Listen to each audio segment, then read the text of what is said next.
Hello, my name is Maxim, and today Partner and I will present you ADAS and autonomous public transport. And we will overview where is ADAS and autonomous system currently being used, examples of autonomous public transport, how autonomous vehicles change public transport, about infrastructure, about safety and statistic, and finally about barriers for public transport. Thank you.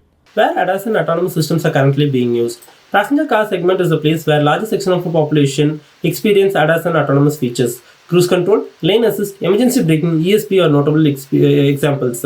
Majority of the cars coming onto the roads now have these features.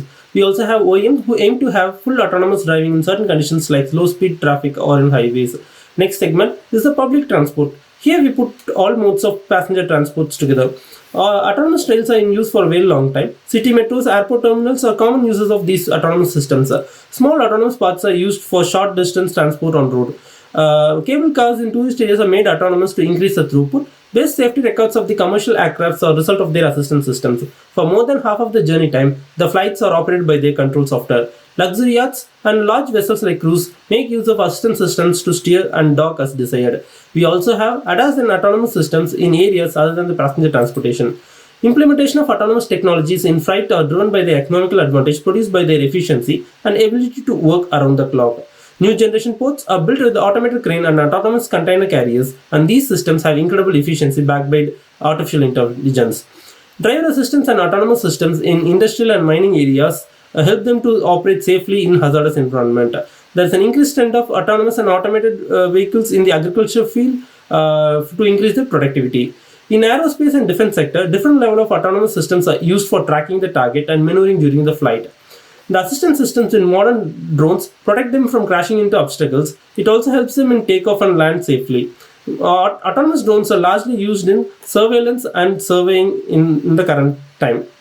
Let's talk about examples of autonomous public transport, and first of all about buses and taxis. If you already know taxis main players on the market, let's talk about buses. It's Together, Ultra and Vectrus. For example, Together implemented one of their systems in Brussels airport in Netherlands in this year.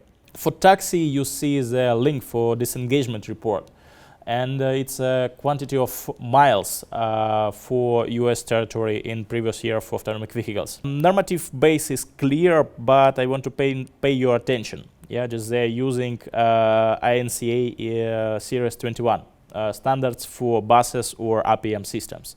And good to know, I found Open GitLab for Starlink autonomous vehicle project, and it's really interesting, better to observe it. And the last link, it's a list of collision reports in US, and it's updated day by day. And about rail vehicles, they're using grade of automatization instead of SAE standards, and they have only 4 levels, and it's already maximum. The main players on the market, it's Alstom, Siemens, Bombardier, Doppelmayr, Otis, Mitsubishi and others. And you see the link with full list of Goa 4 projects. For example, Dubai and Daily Metro you see on pictures. And finally, UST Inc. It's SSLRT, Suspended Light Rail Transport Systems. CNN take a video about us and link you see on the screen. And as well, we have a TUV safety certificates in previous year, and even ruler of Dubai, His Highness Al Qasimi, visited us, and it's a real honor. Thank you. How autonomous vehicles could change public transport? Autonomous vehicles will make the public transport safer as they are more vigilant and monitor the environment continuously. Hence, it is more safe for the pedestrians in the urban setting. Autonomous vehicles will keep the public transport available at odd hours and on holidays. The frequency can be increased without worrying about the driver availability or fatigue. Instead of routine, fixed time, large capacity transport, we could have on-demand services to serve the passenger as they walk in.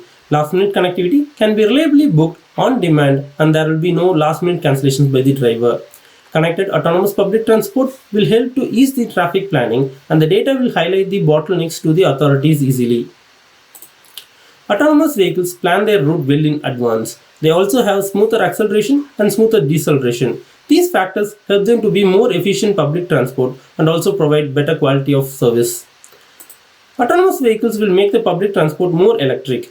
Though we can have fossil fuel powered autonomous vehicles, electric vehicles make the whole system more efficient, supported by their ability to plan and make the vehicles charge themselves. Autonomous vehicles have better self-diagnostic capabilities and they could add their issues to their repair plan automatically. Hence, the repair duration is very short and downtime is less. They also provide accurate time estimations and location estimations regarding their journey route. The data from the autonomous ecosystem can be accessed by the user's app to plan the most effective route suitable for them.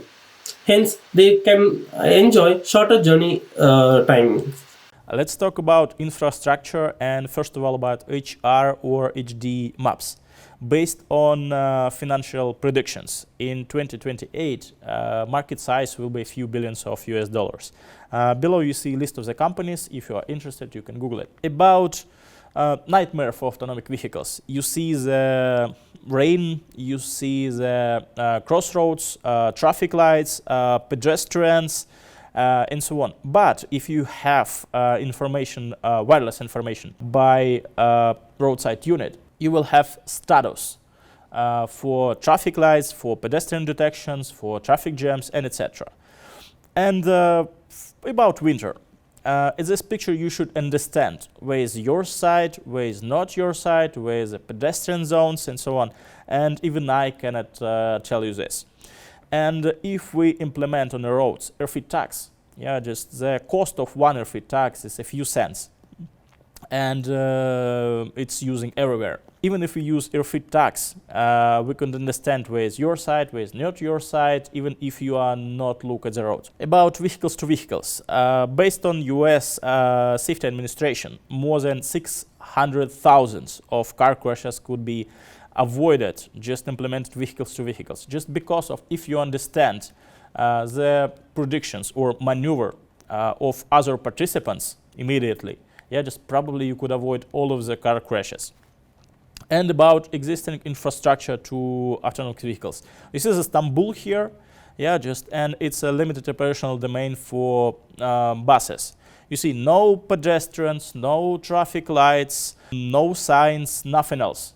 Yeah, just only buses. If we take buses from Vectron by Heathrow Airport, it could be easily implemented. Yeah, just question only in budgets, and probably project could take 1 year at least. And as well, all rail transport could be changed to Goa for systems without changing infrastructure. Thank you. United Nations has provided 17 sustainable goals for 2030. Goal 11 talks about sustainable cities and communities. Goal 11.2 targets safe, affordable, accessible and sustainable transport for the communities.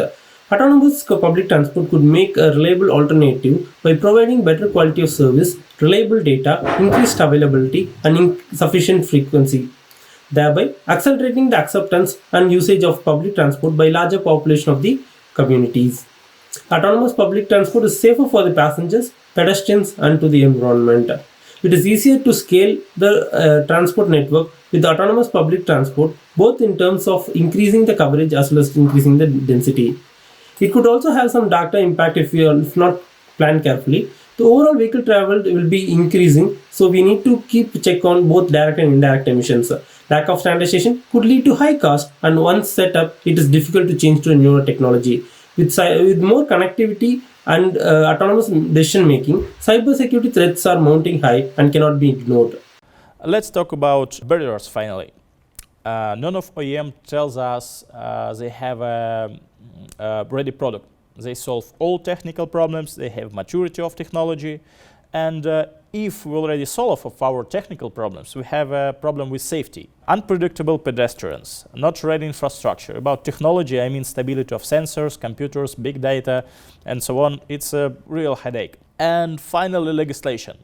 Certification, regulation, and even ethic. Yeah, just it's still a problem. Just because of you need a different type of driver license. How about assurance, and etc. and etc. And even if you solve all of your problems, you need time to user acceptance and behavior. For example, none of our transport are electric now, but they don't have technical problems or problem with safety or legislation, right? But you need time to user acceptance and behavior changing, yeah? And finally, cybersecurity.